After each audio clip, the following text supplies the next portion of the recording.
नमस्कार दोस्तों, स्वागत है आप लोग का एक बार फिर से द IR शो में। तो दोस्तों,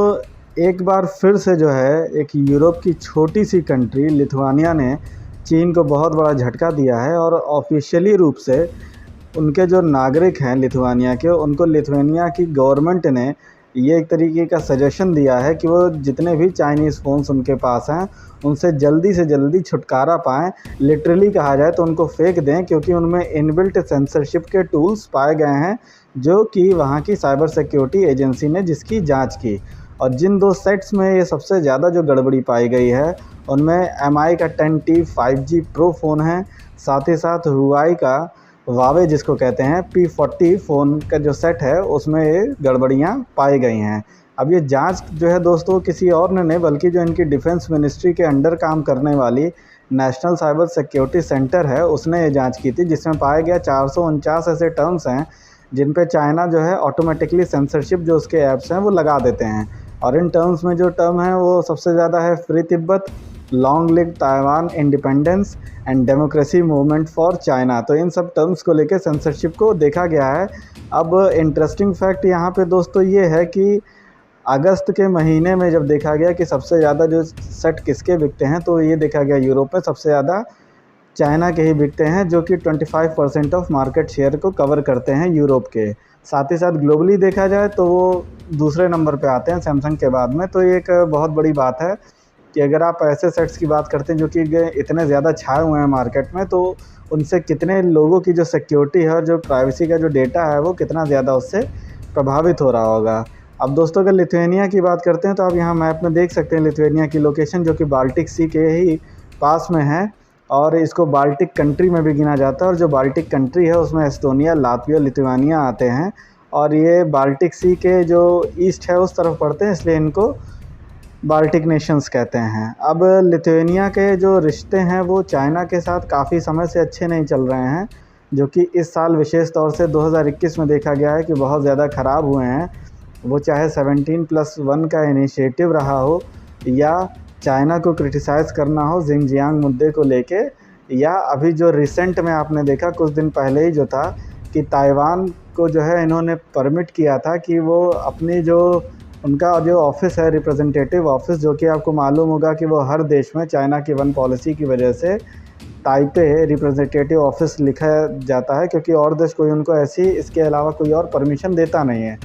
तो उनको ताइवान के रूप में ही लिखने की परमिशन दी थी। इसके अलावा चाइना ने बहुत ज़्यादा दबाव बनाया था कि किसी भी तरीके से जो है आप उनके साथ ट्रेड रिलेशन को बहुत ज़्यादा मजबूत ना करिए। तो इसके लिए भी लिथुआनिया बहुत ज़्यादा भड़का था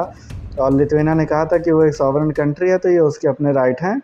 कि वो किसके साथ ट्रेड रिलेशन को कितना और कैसे बढ़ाएगा। तो इन सब चीज़ों की वजह से अब रिसेंट में आप जान ही रहे हैं कि चाइना ने अपने जो डिप्लोमेटिक टाइज़ उनको बहुत ज़्यादा वीक कर दिया है लिथुआनिया के साथ, और अपना जो एम्बेसडर है वहाँ से वापस बुला लिया है। और जो ट्रेड टाइज़ हैं वो भी माने जा रहे हैं काफ़ी ज़्यादा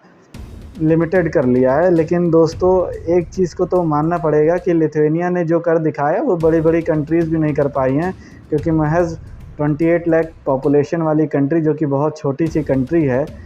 ये बात अलग है कि ये नेटो का भी पार्ट है और यूरोपियन यूनियन का भी पार्ट है, तो इसको एक प्रोटेक्शन अलग से मिला हुआ है। लेकिन एक छोटी सी कंट्री अगर ट्रेड के रूप में और हर चीज़ के रूप में अगर चाइना जैसी बिग इकोनॉमी के साथ में अगर वो सीधे सीधे डायरेक्ट एक कॉन्फ्लिक्ट को जन्म दे रही है और सीधे उनके साथ लड़ने के लिए तैयार है, तो ये काफ़ी अप्रिशिएबल थिंग है एक छोटी कंट्री के तौर पे देखा जाए तो। और चिंता की बात इसलिए है क्योंकि अगर ऐसी कंट्री अगर ये एक बात बता रही है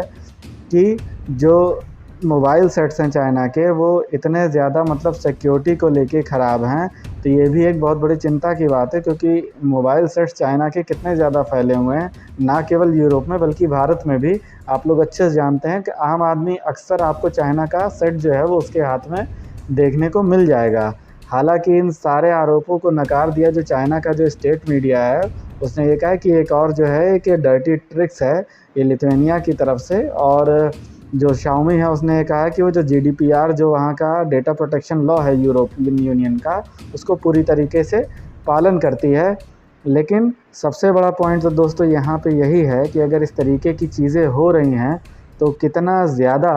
खतरा है प्राइवेसी को लेके और कितना ज़्यादा खतरा है लोगों की सिक्योरिटी को लेके। क्योंकि आज आप कोई भी एक छोटा से छोटा बड़े से बड़ा काम हो आप उसको मोबाइल के ही ज़रिए कर रहे हैं। और तकरीबन मैं तो ये मानता हूँ कि 70 to 80% लोगों के हाथों में आपको चाइना के ही सेट देखने को मिलेंगे। तो लिथुआनिया ही एक ऐसा कंट्री है जिसने इस चीज़ को बताया कि जो चाइना के सेट्स हैं वो कितने ज़्यादा ख़तरनाक हैं लोगों की सिक्योरिटी को लेके। इसके अलावा दोस्तों आप लोगों से प्लीज़ रिक्वेस्ट है कि आप लोग जो मेरी इसके पहले की मैंने जो एक वीडियो बनाई थी 24 मई की जो वीडियो है उसको आप लोग ज़रूर देख लीजिएगा। उसमें मैंने बहुत ही अच्छे तरीके से जो कुछ टर्म्स हैं उनको बहुत अच्छे से समझाया, साथ ही साथ इस पूरे होल इशू का आपको बैकग्राउंड जो है वो अच्छे से समझ में आ जाएगा। और इस वीडियो की जो लिंक है मैं आपको डिस्क्रिप्शन में दे रहा हूँ, तो उसको आप ज़रूर एक बार देख लीजिएगा। अब दोस्तों यहाँ सबसे बड़ा क्वेश्चन ये उठता है कि जो जिस थ्रेट की और जिस बात को जो उसने कहा लिथुआनिया ने, अगर ऐसा कोई सिक्योरिटी थ्रेट है जैसा कि चाइनीज़ फ़ोन्स की उसने बात की,